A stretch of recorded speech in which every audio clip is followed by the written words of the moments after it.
memanggilnya dengan cara meletakkan nikmat-nikmat itu sesuai dengan aturan Islam. Hanya itu saja pengertian.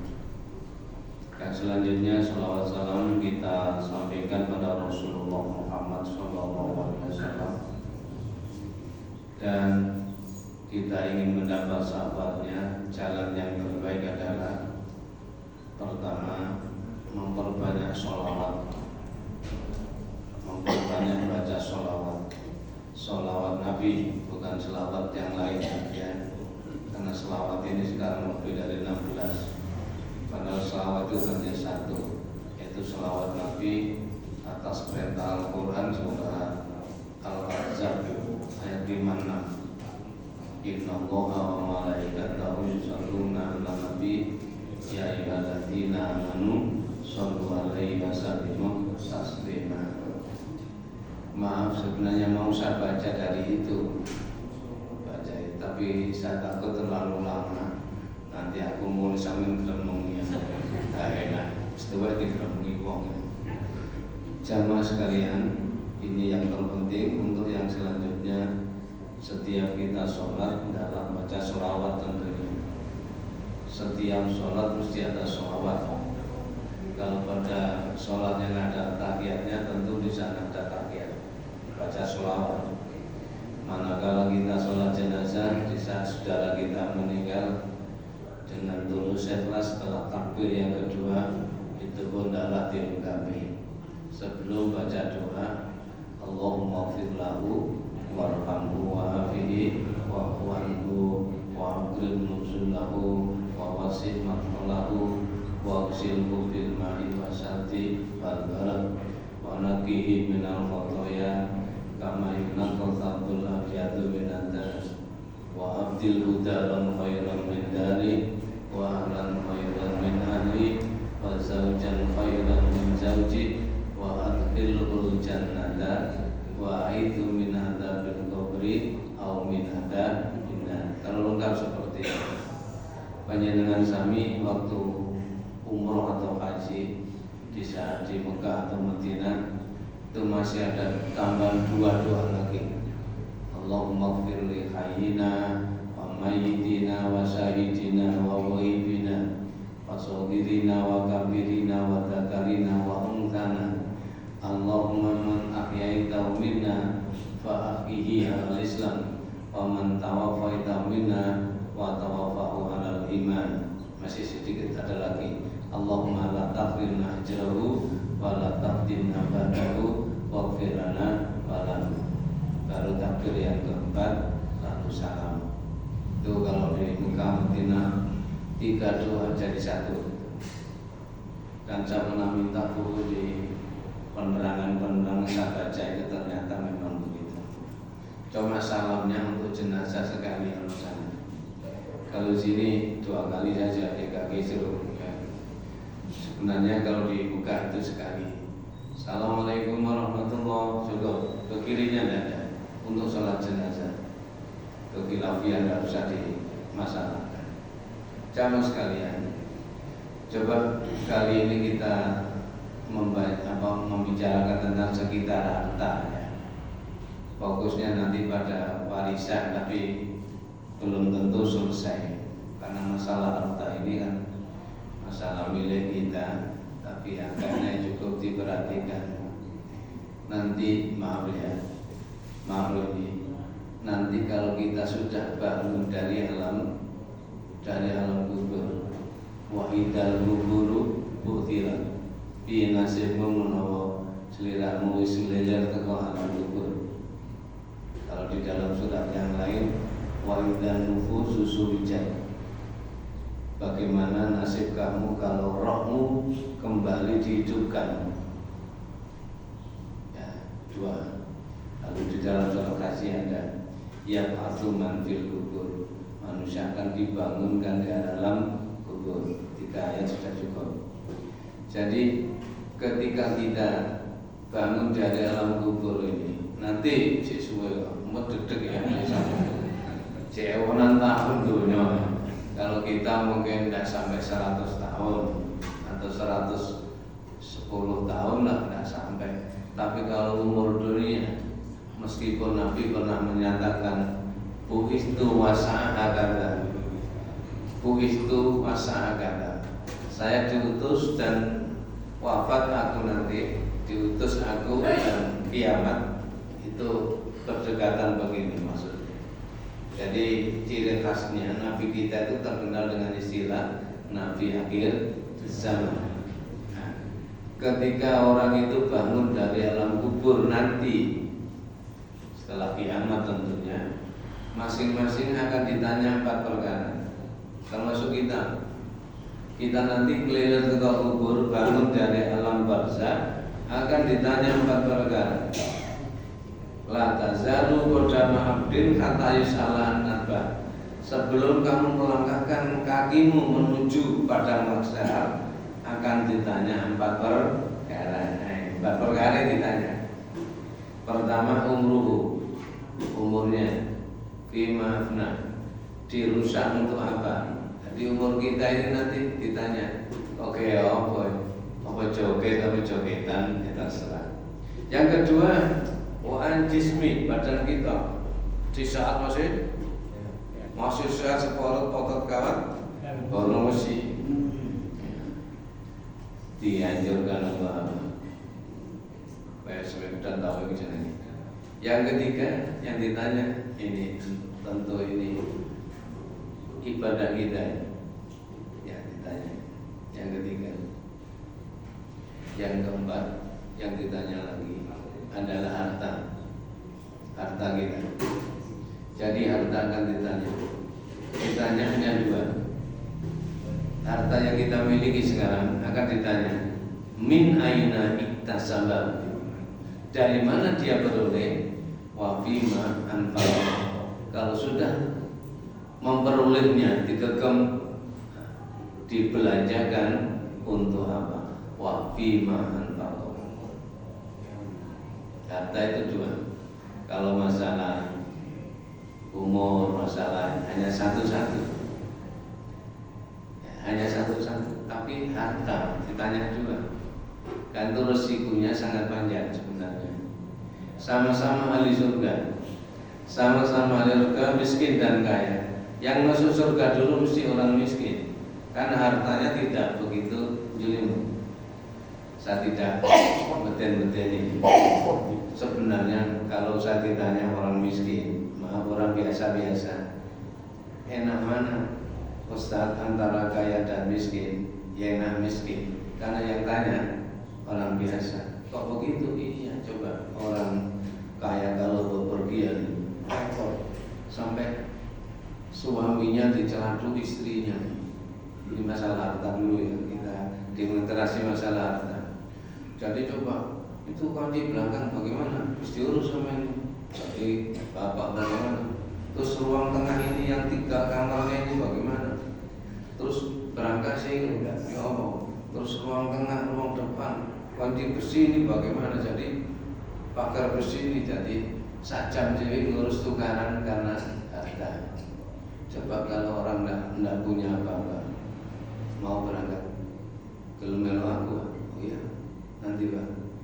Lawang sampean ke sampean kunci, ya gak apa-apa tak tutup dok. Nyolong pelosok bedak itu benar sama. Ini hanya Indonesia ya, jangan tuh sama gini gitu. Dan sudah ya, jamaah sekalian, kita karena itu harta ini, maaf ini harta bisa kita jual, 1, hukumnya mubah dan ada tukaran, ada gantinya, ya harta. Lalu hibah diberikan orang lain, hukumnya mubah, tidak ada hukum. Kita senang pada anak angkat mungkin karena anak angkat tidak menerima, baris kita beri hibah bagi kasih sayang, hukumnya mubah. Lalu wakaf ini hukumnya sunat muakkad. Nah, seperti tanah ini kan wakafnya seorang wanita yang secaranya saya juga ikut tahu, karena itu saya bantu ngaji di sini ya, karena awal-awalnya saya tahu tentang tanah ini gitu. Jadi tanah ini milik wanita, semoga Allah merahmati, semoga diterima wakafnya ya. Dia itu menawarkan kami takut karena saya tidak punya anak yang wakif ini. Saya tidak punya anak, sudahlah ada yang bukan Islam, khawatir nanti jadi masalah. Peka sekali orang ini, walaupun tidak pintar kadang-kadang begitu. Jadi agama tidak harus pintar, syukur-syukur dia ngerti gitu. Agama kalau suruhnya jadi ustaz, masuk tadi pidato kabeh kok gak iso to. Ya memang diberi keadaan masing-masing. Orang masuk surga bagi yang kaya lewat harta, bagi yang lain lewat lain-lainlah sudah banyak sekali. Jenengan kan bisa melihat dirinya. Nanti saya spesifik akan jangkol. Modal yang utama saya bawa pulang ke kampung akhirat itu yang mana? Dirinya yang tahu, orang lain tidak tahu. Ngilu kadang-kadang mau cocok nang besar yo, ngilu ngenang ini. Nanti kira-kira apa? Modal saya yang paling utama sehingga diterima Allah itu apa? Mungkin jenengan antum semua lewat harta boleh, seperti wakifnya si almarhumah yang di sini. Jamaah sekalian, lalu wasiat. Wasiat itu hukumnya wajib. Surat apa kira-kira? Masih ada ingat? Al-Baqarah 180. Diwajibkan bagi kalian manakala terasa akan mati dalam meninggalkan wasiat. Nah, kalau harta tidak ada, ya wasiat yang lain. Mungkin punya anak, punya keluarga. Wasiat saya rukun. Ada juga kawan saya itu waktu saya memberikan ketika mimpin sholat jenazahnya itu, saya antarkan ke Makkah jauh berbeda kecamatan. Dia wasiat apa saja, saya tanya keluarganya. Nisannya tidak boleh diberi nama. Nisannya tidak boleh diberi nama. Itu dok, ya sudah cukup ya itu. Biasa-biasa, tapi itu wasiatnya. Ya diikuti, ojo ada ditekan karena pesennya kepada keluarganya. Bagaimana kalau pesen tidak pakai nama? Ya biasa-biasa ya, tanpa diberi nama ya tidak apa-apa. Itu urusan keduniaan. Jadi kalau wasiat harta itu hukumnya wajib bagi yang punya harta itu wasiat. Tapi wasiat dalam ketentuan Rasul tidak boleh lebih dari sepertiga. Tidak boleh lebih dari sepertiga. Dan wasiat itu tidak boleh kepada ahli waris. Wasiat itu tidak boleh kepada ahli waris. Meskipun Al-Quran perintah hukumnya wajib, tapi ditaksir sebagai as-sunnah. Ini perbedaannya. La wasiata li warisin. Tidak sah wasiat itu kepada ahli waris. Anak-anaknya kalau oleh wasiat ke bapaknya atau ke uminya tidak bisa diterima. Dari sing ngatur itu harus ngerti. Pada hadis la wasiata li warisin. Nek niati ahli waris, ya los nerima warisan. Kalau memang wasiat, dia tidak boleh menerima waris, harus dikeluarkan dulu. Dan itulah ketentuan agama. Asing nabi kalau punya anak tidak usah pilih kasih, sama saja. Nah, sudah nanti ini kita bicara. Kalau nanti kita mati, maka ada hak untuk keluarga yang namanya warisan. Nah, kita bicara warisan ini. Bukan bicara masalah nanti pembagiannya lama nanti. Yang penting warisannya. Hal-hal yang harus dijulukan ketika mau diwaris. Cuma kalau yang bagus itu segera diwaris. Tapi suasana kan tidak sama. Nanti diwaris, anaknya kerjanya macam-macam, sehingga harus fleksibel aja, itu urusan keduniaan. Tapi kita tidak boleh menolak warisan hukum Islam, karena bagaimanapun dalam Islam itu ada dua versi. Kalau kita ke kampung atau ke kelurahan atau mungkin ke desa, itu mesti disuruh milih, ini nanti model Islam apa model gono gini atau campuran. Yo Islam yo gono gini ada, ditawar itu. Hanya dengan sama saja, terserah milihnya. Kalau bisa memang Islam, tapi dengan catatan surat An-Nisa 11 lanang 2 kali daripada perempuan. Kalau gono gini sama, biasanya perempuan terus gono gini terus podo anahi rata-rata begitu.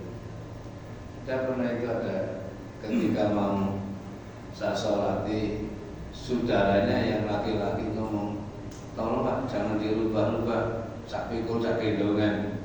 Loh aku gak ngurus warisan ke sini, ngurus ibu sampean ini belum dimakamkan kok ngomong warisan. Jauh ke tempat ini pirang kilo, mau 10 kilo, saya tidak ngurus warisan, hanya untuk nyolat ya, karena mendapat riak dari jamaah itu, hanya itu saja. Coba nih ngotot kepingin nanti waris, kapan-kapan tahun ngarep sampai lagi saya. Jamaah sekalian, ini kalau waris belum diwaris ini ditata dulu. Yang pertama adalah kewajiban ganda sebelum harta pusaka dibagi. Pertama adalah membayar apa? Hutang-hutangnya. Si mayit kan punya hutang. Yang kedua mungkin biaya. Waktu mati itu ada biayanya. Kadang-kadang ya ambil sana ambil sini biayanya ada. Kalau mungkin di desa seperti di tempat saya itu tidak ada biayanya, paling duduk kuburan saja gratis itu. Malah saya tanya, malah emosi pada saya. Orang itu saya tanya, seperti kemana? Saya ingin tahu. Nek duduk kuburan ini tuh di ketigong ini kan keras. Berapa biayanya? Malah saya dilomong, sini gratis kok, aneh mati meneh enggak. Saya tanya biayanya, sebab di tempat saya itu ada 250.000. Sing duduk itu kan sehari kadang sing ngatos 250.000.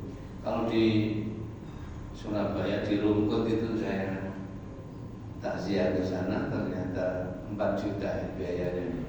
Tapi serupa kuburan ini sekarang nyentuh nodo itu 4 juta. Tapi itu hanya mungkin di situ, yang lain juga berubah. Itu kadang-kadang repot ya. Wong mati nek kuburan itu wedi digusur.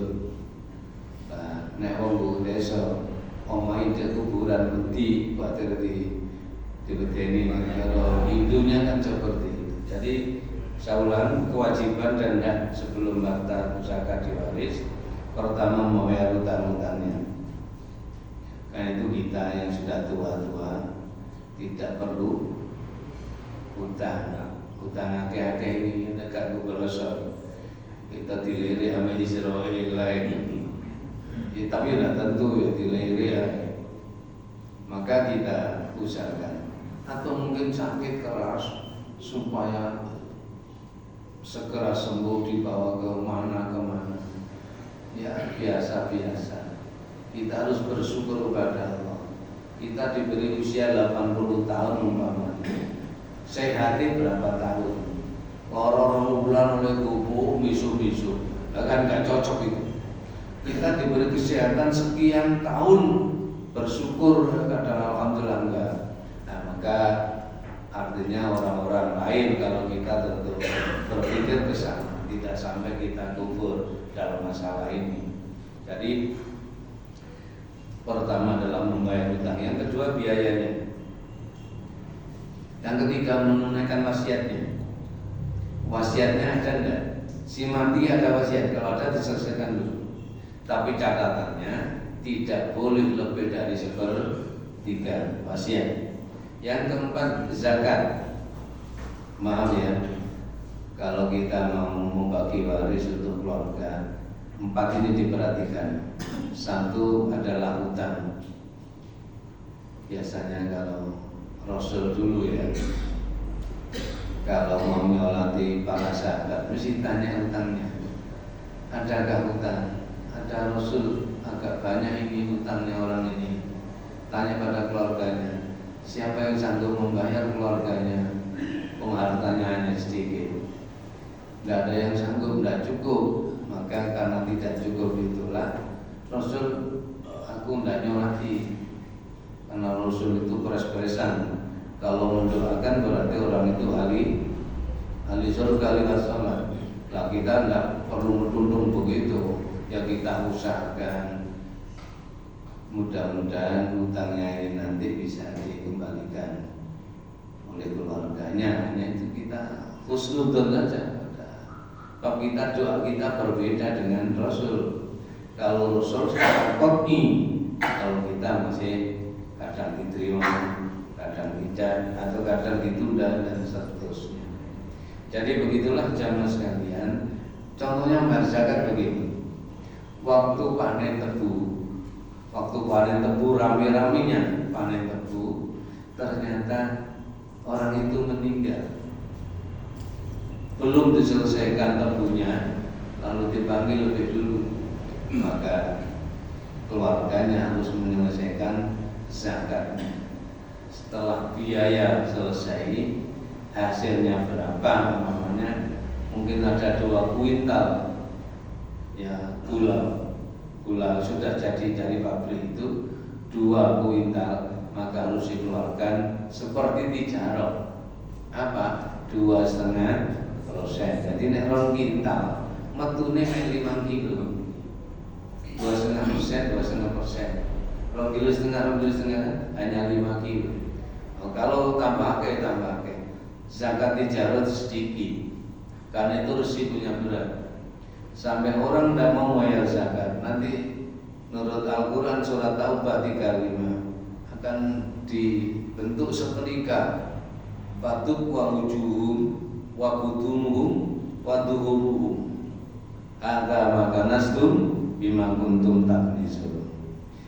Ini harta yang kamu dulu tidak kamu zakati. Itu kita yang punya harta. Bagaimanapun kita perhatikan bagi pedagang terutama. Pedagang atau apapun jenengan punya trek ini kan dijalankan, tapi jangan lupakan itu biaya bani, biaya macam-macam kan. Nanti sisa bersih dalam masa kurun waktu 1 tahun, maka hasil bersihnya itu kalau dibelikan emas bisa mendapat 93,6 gram emas, bisa dikeluarkan zakatnya. Kalau hanya sedikit hasilnya ya sedekah lah, infak terutama untuk kepentingan masjid seperti itu. Zaman sekarang itulah resiko harta, karena itu kita sedikit banyak harus seleksi. Harta perlu kita ambil kesempatan. Apa carane ceng lumpuh wae. Cuma setelah digegem ya aja digegem terus, ya dicono dididik ngene. Aja dibiarno ngene ya muncul kabeh. Jadi dalam Islam kan, dalam Islam oleh Al-Quran kan tidaklah dibuka ya sebagian itu, lalu tapi jangan walata sudah, jangan dilepas seluruhnya. Jadi berikanlah sedekah, pegang harta, dan sebagian harus kamu keluarkan ya untuk infak, untuk zakat, untuk sedekah dan lain-lain. Kalau hibah ini pribadi, urusan keluarga, biasanya orang itu anak atau keponakan sing keluarganya gak duwe bisa diberi, namanya hibah. Tapi catatan jangan terlalu banyak, nanti anak-anak jadi masalah juga. Jamaah sekalian, itulah bagian harta yang harus kita perhatikan. Lalu sebab-sebab menerima warisan. Sebab-sebab menerima warisan ada 4. Sebab nikah. Sebab nikah, kalau kita nikah berarti suami istri saling apa? saling mewarisi, masih gak ngomong saling mewarisi. Termasuk kalau di kampung, kalau suaminya PNS, ternyata kalau meninggal dunia oleh warisan apa itu? Ya pensiunan separuh lebih sedikit. Lalu yang kedua sebab wala. Wala ini sini ganda, memerdekakan hamba. Yang ketiga sebab nasab keturunan, mungkin anak, saudara, keponakan. Tapi yang inti dalam warisan itu 3. Anak pertama ya, suami istri atau orang tua. Itu sing pokok liyane kadang-kadang tidak dapat. Tapi sing mesti oleh ketelu. Bapak ibunya kalau masih hidup, istri atau suaminya, dan anak-anak. 3 inilah yang mesti oleh. Walaupun gak ngajung tetap oleh. Ya. Nek ono sing diwak, nek wis tanekano apa nih. Nah, begitulah fleksibel. Yang selanjutnya nomor 4 sebab persaudaraan Islam. Persaudaraan Islam ini juga dapat. Umpamanya ada seorang yang tidak punya keluarga sama sekali, kalahlah namanya. Ke atas, ke bawah tidak ada, ke samping kiri kanan tidak ada, kalahlah itu sebatan darah. Maka harta itu boleh diberikan kepada kepentingan Islam. Mungkin dijual di masjid, kanggo bangun apa-apa. Ada loh model begitu, karena Quran ada, secara otomatis kan bisa berjalan. Jadi sebab nikah, sebab keturunan, dan sebab persaudaraan Islam. Salah saya itu dulu komentar dari harta. Yang terpenting kita kalau punya harta sedikit apalagi banyak, hendaklah diperhatikan tentang wakaf, tentang sedekah, tentang infak dan lain sebagainya. Mudah-mudahan apa saja kita miliki sekarang menolong kita di akhirat. Amin ya rabbal alamin. Bismillahirrahmanirrahim. Allahumma shalli ala Muhammad wa alhamdulillahirabbil alamin. Allahumma inna nas'aluka salamatan fid din wa afiatan fil jasad wa ziyadatan fil ilmi wa barakatan fil rizqi wa tawbatan qablal maut wa rahmatan indal maut wa maghfiratan ba'dal maut wa bin alaina fi sakaratil maut wa najatan minan nar wa la fa'indal hisab. Allahumma fina bi halalika an haramika wa aghnina bi fadlika amman siwak. Allahumma rabbana anzil alaina ma'idatan minas sama' takunu lana idan li awwalina wa akhirina wa yatamika warzuqna wa anta khairur raziqin. Rabbana ighfir lana wa li walidayna warhamhuma kama rabbayana shaghira. Allahumma arinal haqqa haqqan warzuqna ittiba'ah wa arinal batila batila warzuqna ijtinabah. Rabbana atina fid dunya hasanah wa fil akhirati hasanah wa qina adzabannar. Wa sallallahu ala Muhammad walhamdulillahi rabbil alamin. Assalamualaikum warahmatullahi wabarakatuh.